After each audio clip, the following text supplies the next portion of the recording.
ಬೆಳಗಾವಿ ಜಿಲ್ಲಾ DCC bank ಅಧ್ಯಕ್ಷ ಉಪಾಧ್ಯಕ್ಷ ಚುನಾವಣೆ ಇತ್ತು. ಸೊ ಇವತ್ತು ಜಿಲ್ಲಾ ಉಸ್ತುವಾರಿ ಮಂತ್ರಿ ಅವರ ಅಂದರೆ ಆದೇಶ ಮೇರೆಗೆ ಅವ್ರ ಜೊತೆ ಚರ್ಚೆ ಮಾಡಿ ಎಲ್ಲ ನಮ್ಮ ಆಡಳಿತ ಮಂಡಳಿ 13 ಜನ ಸದಸ್ಯರನ್ನ ಜೊತೆ ಚರ್ಚೆ ಮಾಡಿ ಇವತ್ತು ತಮಗೂ ಅವರಿಗೆ ಪ್ರೆಸ್ ಕಾನ್ಫರೆನ್ಸ್ ಹೇಳಿದ್ದಾರೆ. ಅಂದರೆ ಅಧ್ಯಕ್ಷ ಸ್ಥಾನಕ್ಕೆ ಸನ್ಮಾನ್ಯ ಅಣ್ಣಾಸಾಹೇಬ್ ಜೊಲ್ಲೆ ಅವರು, ಉಪಾಧ್ಯಕ್ಷ ಸ್ಥಾನಕ್ಕೆ ಕಾಗವಾಡ ಶಾಸಕರಾದ ಮಾನ್ಯ ರಾಜು ಕಾಗೆ ಅವ್ರನ್ನ ನಾಮಿನೇಷನ್ ಮಾಡಿದ್ವಿ. 2 ನಾಮಿನೇಷನ್ ಬಂದವ್ರಿ. ಅಂದರೆ 2 ಅವಿರೋಧ ಆಯ್ಕೆ ಆದಂಗೆ ಅಂತೇಳಿ ಅಂದರು. 3 ಗಂಟೆಗೆ ಅದರದೊಂದು ಮೀಟಿಂಗ್ ಆಗ್ತೈತಿ. ಅದಕ್ಕೆ ನಾವೆಲ್ಲ ಚುನಾವಣೆಗಿಂತ ಮುಂಚೆನೂ ಮಾಧ್ಯಮ ಸ್ನೇಹಿತರ ಮುಖಾಂತರ ಜಿಲ್ಲೆ ಜನತೆಗೆ, ರೈತರಿಗೆ, ಗ್ರಾಹಕರಿಗೆ, ನೌಕರಸ್ಥರಿಗೆ ಏನು ಭರವಸೆ ಕೊಟ್ಟಿದ್ವಿ ಅಂದ್ರೆ DCC ಬ್ಯಾಂಕ್ ನಮ್ಮದ ಗುಂಪಿನಂದ್ರೆ ನಾವು ಜೊಲ್ಲೆಯವ್ರು ಕೂಡಿ ಏನೊಂದು ಪ್ಯಾನಲ್ ಮಾಡಿದ್ದೀವಿ. ಆ ಗುಂಪಿಗೆ ಬಹುಮತ ಬರ್ತೈತಿ. ಅಧ್ಯಕ್ಷ ಉಪಾಧ್ಯಕ್ಷ ನಮ್ಮವ್ರು ಆಗ್ತಾರೆ ಮೊದಲು ಹೇಳಿದ್ದು. ಅದೇ ಪ್ರಕಾರ ನಾವು ಅವಾಗ ಒಂದು ಮಾತು ಕೊಟ್ಟಿದ್ದು, ಅಧ್ಯಕ್ಷ ಸ್ಥಾನ ಉಪಾಧ್ಯಕ್ಷ ಸ್ಥಾನ ಎರಡೂ ನಾವು ಲಿಂಗಾಯತ ಸಮುದಾಯಕ್ಕೆ ಕೊಡ್ತು ಅಂದಿದ್ದು. ಅದರ ಪ್ರಕಾರ ನಮ್ಮ ಪ್ರಾಮಿಸ್ ನಾವು ಫುಲ್ಫಿಲ್ ಮಾಡಿದ್ದೀವಿ. ಅಂದರೆ ನಾನು ತಮ್ಮ ಮುಖಾಂತರ ಇವತ್ತು ಏನು ಹೇಳ್ತೇನೆಂದ್ರೆ, ಸೊ ಮುರುಗೋಡು ಮಾಂತಜನ ಆಶೀರ್ವಾದ ಬ್ಯಾಂಕಿಗೆ 100 ವರ್ಷ ಆತ್ರಿ. ಈಗ 100ನೇ ಶತಮಾನೋತ್ಸವದಾಗ ನಾವು ನಡೀತಾ ಇದ್ದೀವಿ. ಆದರೆ ದೇವ್ರ ಇಚ್ಛೆ ಪ್ರಕಾರ ದೇವ್ರು ಯಾವಾಗ ಒಳ್ಳೆಯವ್ರು ಬರಬೇಕು ಬ್ಯಾಂಕ್ನೊಳಗೆ. ಒಂದು ನಿಮ್ಗೆ ಉದಾಹರಣೆ ಹೇಳ್ತೀನಿ. 2004ರಾಗ ನಮ್ಮ ದೇಶಕ್ಕೆ ಅಚಾನಕ್ ಒಬ್ಬ world best economist prime minister ಆದರು ಡಾಕ್ಟರ್ ಮನಮೋಹನ್ ಸಿಂಗ್.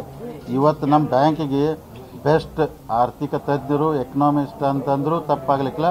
ಅಣ್ಣಾಸಾಹೇಬ್ ಜೊಲ್ಲೆ ಅವರಿಗೆ ಮುರುಗೋಡು ಮಾಂತಜನ ಆಶೀರ್ವಾದದಿಂದ ಅಧ್ಯಕ್ಷ ಆಗುವಂಥ ಅವಕಾಶ ಸಿಕ್ತಂದ್ರೆ ಇಟ್ಟು ದಿವಸ ಎಲ್ಲರೂ ಬ್ಯಾಂಕ್ನಾಗ ಕೂತು ರಾಜಕಾರಣ ಮಾಡಿ ಬ್ಯಾಂಕ್ ನಡೆಸ್ತಿದ್ರು. ಆದರೆ ಇವತ್ತೊಬ್ರು ನಮಗಿಂತ ಅಧ್ಯಕ್ಷ ಸಿಕ್ಕಾರಲ್ಲ ರೀ. 5 ವರ್ಷೊಳಗೆ ಅಂದ್ರೆ ಈ ಥರ ಚಿತ್ರ ಬದಲಾಗಿ, ಯಾಕಂದ್ರೆ ಹಣಕಾಸಿನ ಬಗ್ಗೆ ಆರ್ಥಿಕ ಬಗ್ಗೆ ಸಿಕ್ಕಾಪಡೆ ಅನುಭವ ಇರೋದ್ರಿಂದ ಅಂಥ ಅಧ್ಯಕ್ಷ ಸಿಕ್ಕದ್ದು ನಮ್ಮೆಲ್ಲರೂ ಸೌಭಾಗ್ಯ ಮತ್ತು ನಮ್ಮ ರೈತರ ಸೌಭಾಗ್ಯ. ಒಳ್ಳೆಯ ದೃಷ್ಟಿಯಿಂದ ನಡ್ಸ್ಕೊಂಡು ಹೋಗುವಂಥ ಸಂಪೂರ್ಣವಾದಂಥ ಎಲ್ಲ ಭರವಸೆ ಐತಿ. ಅವ್ರ ಅಧ್ಯಕ್ಷರಾಗಿದ್ದರು ಬ್ಯಾಂಕಿನ ಭಾಳ. ಅದಕ್ಕೆ ನಾನು ತಮ್ಮ ಮುಖಾಂತರ ಜಿಲ್ಲೆಯ ರೈತರಿಗೆ, ಗ್ರಾಹಕರಿಗೆ, ನೌಕರ ಡಿಪಾಸಿಟ್ರಿಗೆ ಒಂದು ಮನವಿ ಮಾಡ್ತೀನಿ. ಯಾಕಂದರೆ ಭಾಳ ಜನ ಎಲ್ಲ ವಾಟ್ಸಪ್ಪಲ್ಲಿ ಸುಮಾರು 1000 ಕೋಟಿ ಡಿಪಾಸಿಟ್ ವಿಡ್ರಾವಲ್ ಆಗೈತೆ ಅಂತೇಳಿ ಎಲ್ಲ ಪ್ರಚಾರ ಮಾಡ್ತಿದ್ರು. ತಮಗೆ ಹೇಳ್ತೀನಿ, ಪ್ರತಿ ವರ್ಷ ಬ್ಯಾಂಕಲ್ಲಿ ಈ ಟೈಮಲ್ಲಿ 700 ಕೋಟಿಯಿಂದ 800 ಕೋಟಿ ವಿಡ್ರಾ ಆಗ್ತಿತ್ತು. ಡಿಸೆಂಬರ್ನಿಂದ ಮಾರ್ಚ್ ಒಳಗೆ ಮತ್ತೆ ಜಮಾ ಆಗ್ತಿತ್ತು. ಈ ಸಲ ಒಂದು 300 ಕೋಟಿ ಜಾಸ್ತಿ ವಿಡ್ರಾ ಆಯಿತು ಡಿಪಾಸಿಟ್.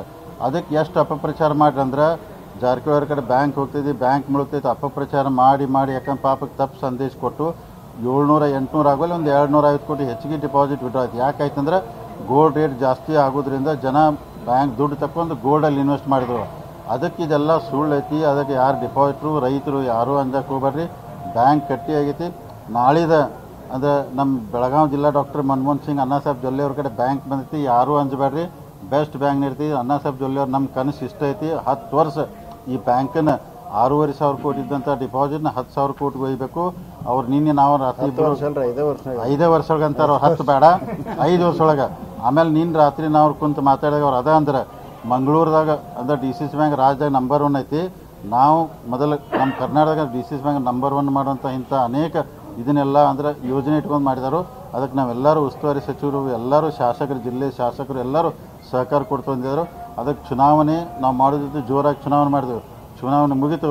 ಈಗೆಲ್ಲನೂ ವಿಶ್ವಾಸ ತೊಗೊಂಡು ಚಲೋ ಬ್ಯಾಂಕ್ ನಡಿ ಬೆಳಗಾವಿ ಜಿಲ್ಲೆ ರೈತರಿಗೆ, ಗ್ರಾಹಕರಿಗೆ, ನೌಕರ ಒಳ್ಳೆ ಆಗುವಂಥ ಪ್ರಾಮಾಣಿಕ ಪ್ರಯತ್ನ ನಾವು ಮಾಡ್ತೀವಿ. ಮತ್ತೇನು ಕೇಳೋದಕ್ಕೆ